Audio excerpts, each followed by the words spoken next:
시청자 여러분 안녕하십니까. 지금부터 저녁의 안보정론을 시작하겠습니다. 자, 이번 시간에는 말이죠, 이 법조 관련 뉴스를 중점적으로 전해드리겠는데, 유시민이가 말이죠, 이 한동훈 장관이 그 검찰했을 때 유시민 재단 이 계좌를 불법으로 열어왔다, 이렇게 가짜 뉴스를 발표한 바 있어요. 요게 이제 한동훈 장관이 이 소송을 제기했는데요. 1심에 의해서 2심에서도 500만 원의 벌금형이 쏟아졌습니다. 자, 진짜 나쁜 사람이죠. 예, 그래서 유시민 이 판결 내용을 전해드리도록 하겠고요. 그 다음에 민주당에서 지금 이제 이 강 의원, 지금 이제 정의찬하고요, 강 의원 이 두 특보가 언론에 많은 논란이 되고 있어요. 여러분들 잘 아시다시피 지난 8월 달에 이재명이가 슬그머니 특보로 임명을 한 사람들인데, 이 사람들이 이제 이 광주에서 내년 4월 총선 출마가 거의 확정적 아니겠습니까? 그런데 이 상황에서 정의찬이는요, 적격 판정을 받았다가 여론에서 이제 난리가 났지 않습니까? 과거에 이 한총련 사건 때 이종권 고문치사 사건에 개입됐다. 그래서 이 부적격 판정을 받았어요. 근데 이제 강 의원이도 또 이제 검증으로 넘어가는데, 요거 가만히 놔두면 슬그머니 또 적격 판정을 할 것도 아닌가.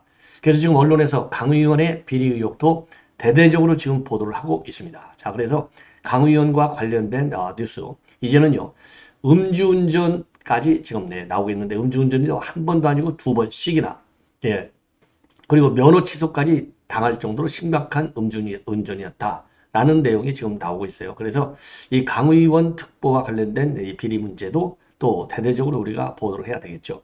그 다음에 이제 하나는요, 이 송영길 이 먹사연 관계. 그래서 검찰의 입장문이 나왔습니다. 자, 검찰에서 이 먹사연은 그야말로 이제 외곽 조직이었는데 완전히 송영길의 개인 정책 개발만 도왔다. 그러니까 이게 일종의 싱크탱크잖아요. 싱크탱크의 역할을 안 했다는 거죠. 그래서 송영길이가 대표로 출마해서 선거운동을 하는데 직접 여러 가지 형태로 개입된 혐의를 잡고 수사망을 지금 넓혀가고 있고요.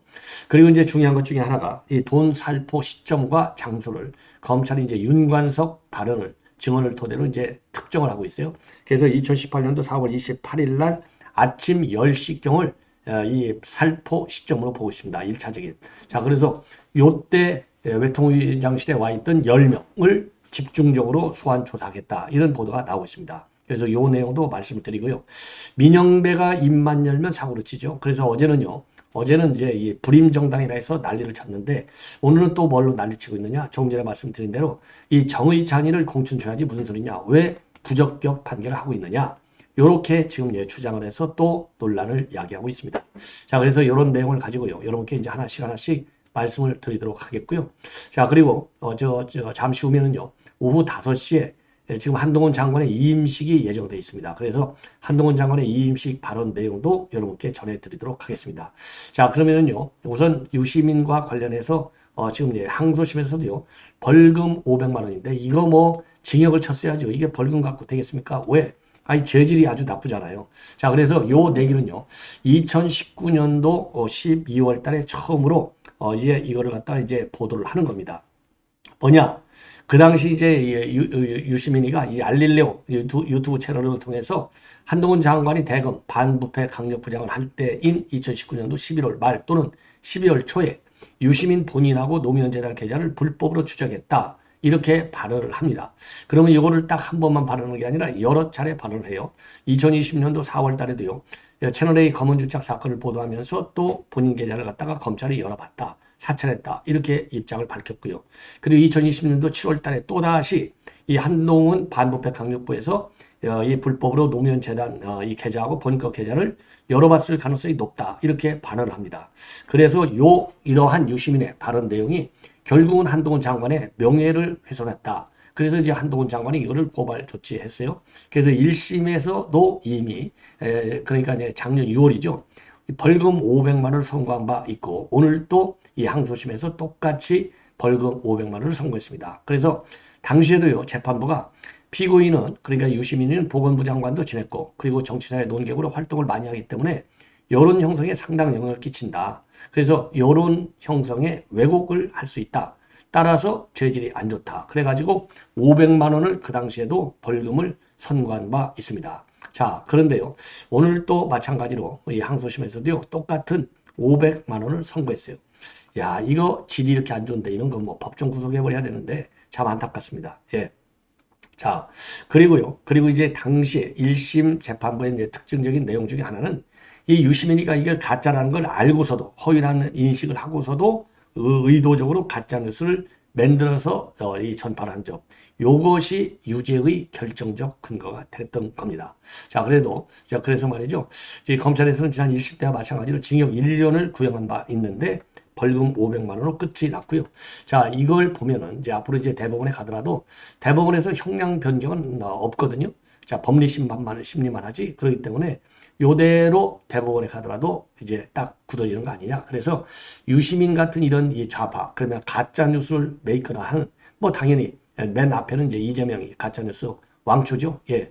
자, 그래서 이재명을 비롯한 그 이 좌파들의 세계의 거짓 가짜 뉴스를 뿌리 뽑는 계기가 되어야 되지 않나 이런 생각이 들어요. 자, 이번에는 이제 강 의원과 관련해서 지금 문제가 되고 있는데요. 이 강 의원은요, 이 한총련 5기 의장을 한 바 있고, 한총련은요, 전대보다도 더 독성이 강한 종북 좌파 이적 단체예요. 그래서 대법원에 의해서 이적 단체로 딱 낙인이 찍혀져 있는 단체입니다. 자, 여기서 의장을 했어요. 그러니까 종북 좌파 성향이 얼마나 강한 인간입니까? 그런데 지금까지 이제 언론 보도를 쭉 다 보면 성추행을 한 적이 있어요. 2003년도 4월에 그러니까 동료 운동권 이 여성을 갖다가 성추행해가지고 난리가 났어요.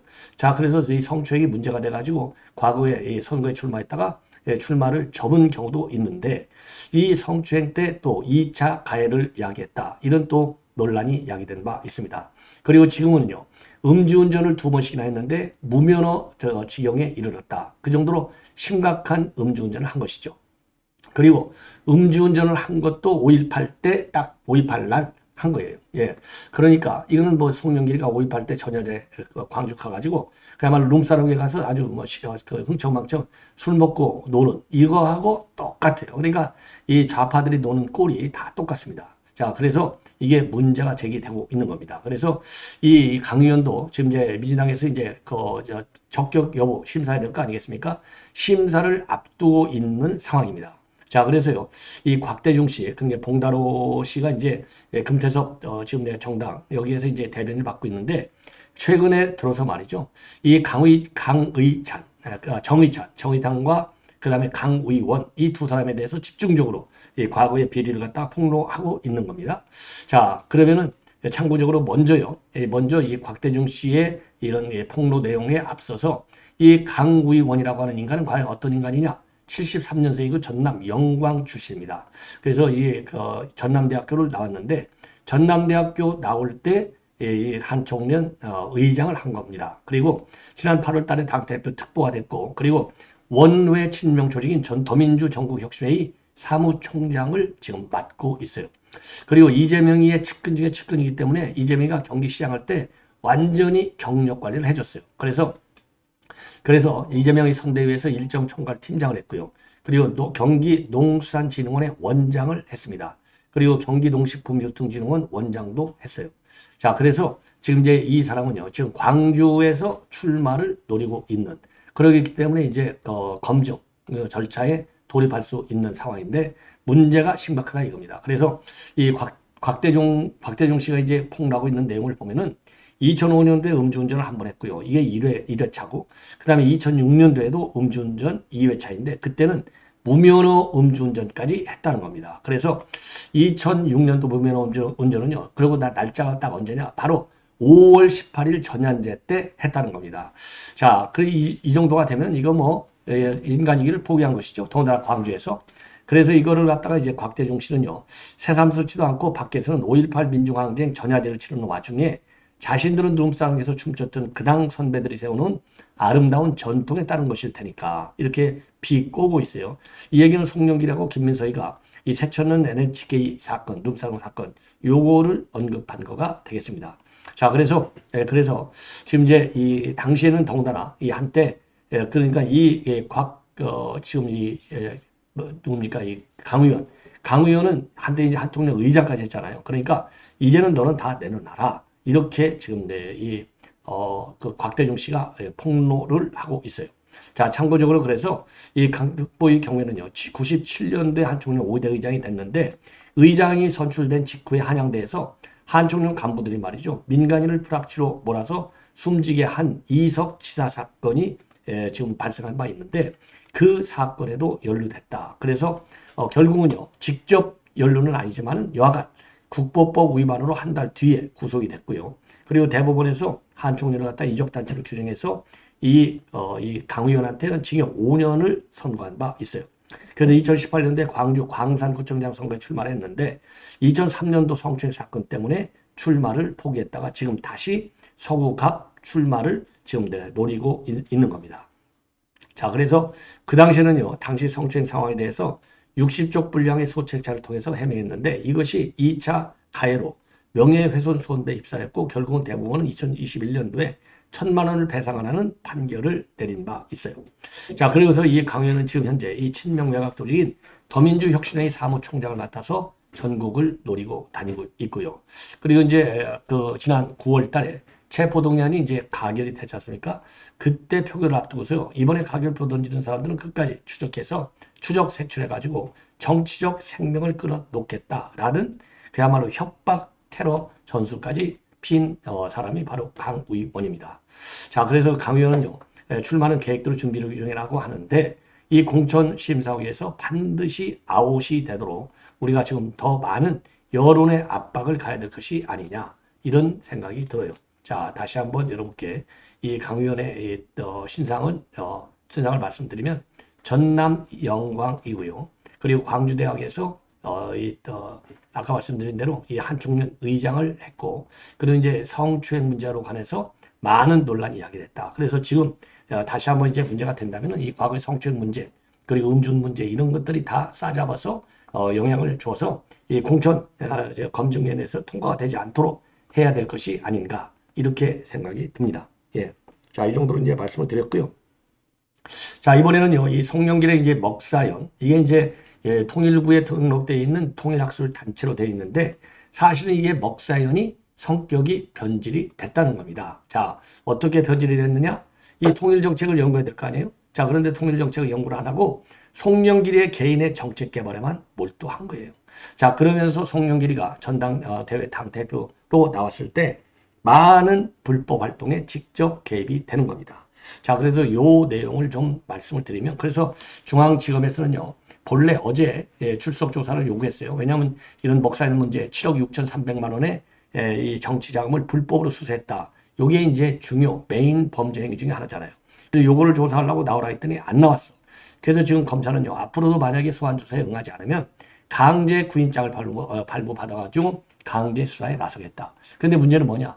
소를 말이죠. 소를 물가에 데리고까지는 가는데 먹게까지는 할 수 없잖아요. 그래서 송영길은 여전히 지금 검찰의 수사에는 응하지 않고 법원에 가서 얘기하겠다.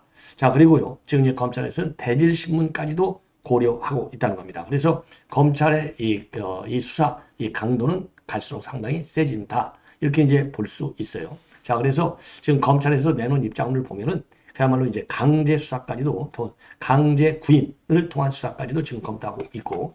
자, 그래서 먹사연은 본래 이제 이 남북통일과 관련된 연구를 목적으로 설립된 사단 법인인데 실제로는 외곽 조직으로 지금 보고 있는 겁니다. 자, 그리고요, 이 송영길이가 이 구속영장 실질심사 할 때 이 내용을 보면요, 먹사연이 2020년부터 송영길 개인을 위한 정치적으로 변질됐다. 이렇게 검찰에서 설명을 한 것 같아요. 자, 그러면서 지금 그때 2020년도부터는요, 이 먹사연이 통일 관련 학술 활동이라든가 정책 활동을 거의 안 하고 송영길을 위한 정책 개발에 집중해 왔다는 겁니다. 그러면서 이 먹사연에서는요, 이 경선 캠프의 컨설팅 비용을 갖다가 대납한 것뿐만 아니라 먹사형 상근 직원 일부가 이 경선 캠프에서 직접 뛰기도 했다는 겁니다.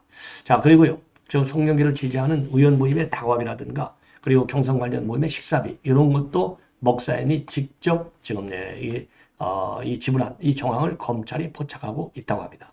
자, 그래서 먹사연은 지금 2020년에서 21년 사이에 받은 후원금은 약 10억대라고 하는데 이 가운데 상당 액수가 한 7억 6,300만 원이 정치 자금으로 해서 제3자 7명에게 직접 부담할 것을 요청한 것으로 그렇게 되어 있어요. 그리고 이제 이 사업가 한 명은요.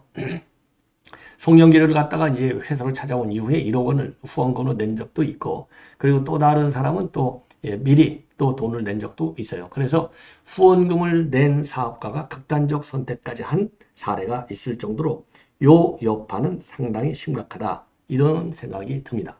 자, 그래서 이 송영길과 관련해서 이 정도로 이제 말씀을 드리고, 또 하나 이제 중요한 것 중에 하나는요, 이 송영길, 과연 돈 봉투를 이 뿌린 시점을 언제로 특정하고 있느냐. 그래서 2021년도 4월 28일에서 29일까지 요때 돈을 뿌렸는데요. 맨 먼저 뿌린 게 4월 28일 아침에 뿌릴 때 만났던 10명을 집중 소환 대상으로 삼고 있다. 이런 보도가 나오고 있어요. 자, 그래서 이 진술 상황을 보면은요.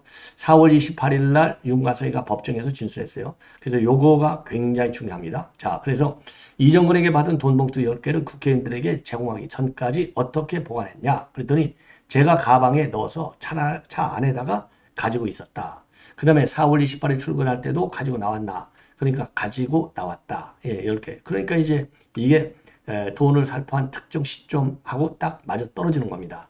그 다음에요. 차량에 있던 것을 국회의원 모임에 직접 들고 가셨나요? 이 검찰의 질문에 대해서는요. 오전 8시 외통의 소회의실 모임에 참석한 것은 사실이다.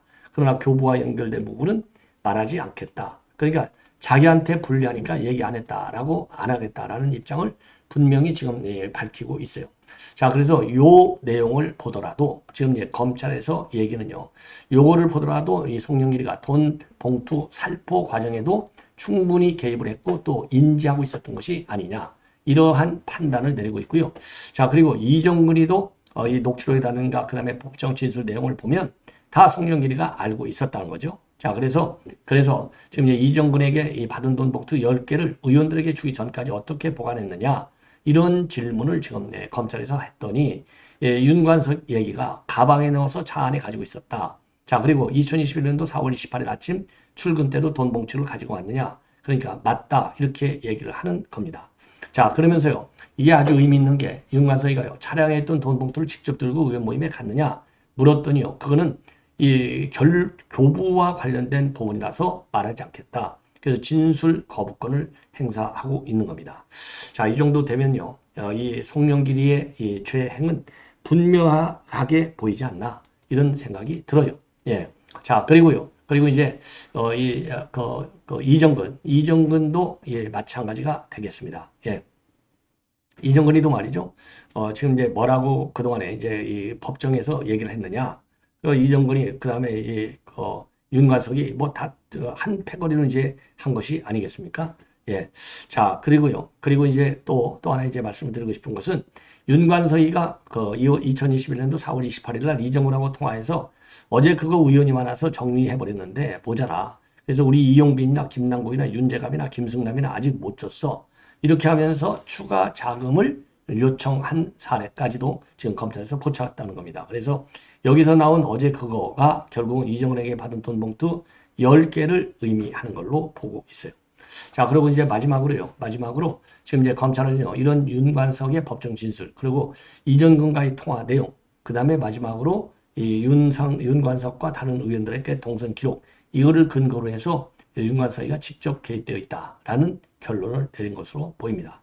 자, 이렇게 해서 말이죠. 지금 이제 이 검찰의 압도적인 이 수사 속도가 제기될 것이고, 그래서 이제 모두에 말씀드린 대로 이게 2021년도 4월 28일 날 의회 그러니까 이제 우리 국회 외통의 소회의실에서 모였던 10명에 대한 수사가 맨 먼저 지금 들어갈 것이다. 이런 보도가 나오고 있습니다. 자, 이 정도로 이제 송영길 관련 사건은 마무리를 하겠고요. 자, 그래서 이제 송영길을 보면 참 이 송영길 이게 공항 패션이 그 당시 굉장히 인기가 있었죠. 왜냐? 이 한동훈 장관의 공항 패션하고 거의 뭐 이제 똑같지 않습니까? 그래서 많은 또 논란이 야기된 바 있고요. 그리고 민영배가 지금 사고를 쳤는데 이게 이제 대선 후보도 검찰 비대위원장도 검찰서 모셔온다고 불임정장 쪽팔리도 않나? 하긴 당명을 검찰의 힘으로 바꾸면 되겠네. 히히닥거려요. 자, 요게 그래서 이게 이제 불임정당이라는 이 표현이 결국 여성 폄하 아니냐? 그래서 난리가 났는데 그래서 이거를 이제 지웠다 썼다를 결국은 반복을 합니다. 반복을 하면서 결국 막판에는요, 아예 새롭게 써서 올려요. 왜? 이걸 수정을 부분 말하면 이게 딱 나오잖아요. 예, 그러니까 아예 이 글을 갖다가 수정하고 새로 써서 올립니다. 그래서 올린 글에는요, 대선 후보도 검찰 비대위원장도 검찰서 모셔온다고 이 당은 쪽팔리지 않나 이렇게 얘기를 하고 있습니다. 자, 이거 정말 그 문제가 많네요. 그래서 이것도 말이죠. 적절하게 좀 시민단체가 고발하는 문제를, 민영배를 고발하는 문제를 검토해야 될 것이 아닌가 이렇게 생각이 듭니다. 자, 이 정도로 하고요. 그 다음에 이제 민영배의 또 다른 문제는 바로 뭐냐? 이렇게 말씀을 드렸듯이 지금 이제 이 민영배가 말이죠. 오늘 페북에 올렸어요. 조금 전에 말씀드린 대로 정의찬 이게 적격 판정을 받아야 되는데 왜 적격했다가 난리가 나니까 부적격 판정을 했느냐? 이거 굉장히 잘못됐다. 이런 주장을 하고 있습니다. 자, 그래서 요 내용을 이제 말씀을 드리면요. 이렇게 얘기를 하고 있어요. 본인이 이제 이 지방자치단체로 일할 때는 저는 정의찬 예비후보를 갖다가 공무원으로 임명한 바 있다. 신원 진술을 받아서 관련 기관의 검증을 끝냈고 결격 사유가 없어서 정상으로 임명했는데 정의찬은 논란이 된 사건의 직접 행위자가 아니고 특히 특별사면이 복고조 일해서 대한민국 공무원으로 일하고 있다. 정의찬 예비후보의 공정한 자격심사 요청서 탄원에 서명을 했다라고 밝히고 있습니다. 자, 그래서 이 민영배는요, 결국 정의찬 예비후보의 적격 번복, 그리고 이의 신청 처리위원회가 바로 잡아라. 당 검증위원회는 절차를 지키지 않았다. 당사자 해명도 듣지 않았고, 그리고 검증위원회가 예의 없는 부적격 기준을 확대해서 권한을 남용한다. 이렇게 비판을 하고 있습니다. 자, 그래서 이 부분에 대해서는요, 앞으로도 지금 어차피 이게 이제 시간이 좀 걸리지 않겠어요? 그래서 민영배의 이런 막말 망언이 더 나오기 전에 근본을 좀 고쳐야 할 필요가 있지 않나 이렇게 생각이 듭니다. 시청자 여러분, 이것으로 본 방송을 마치겠습니다. 대단히 고맙습니다.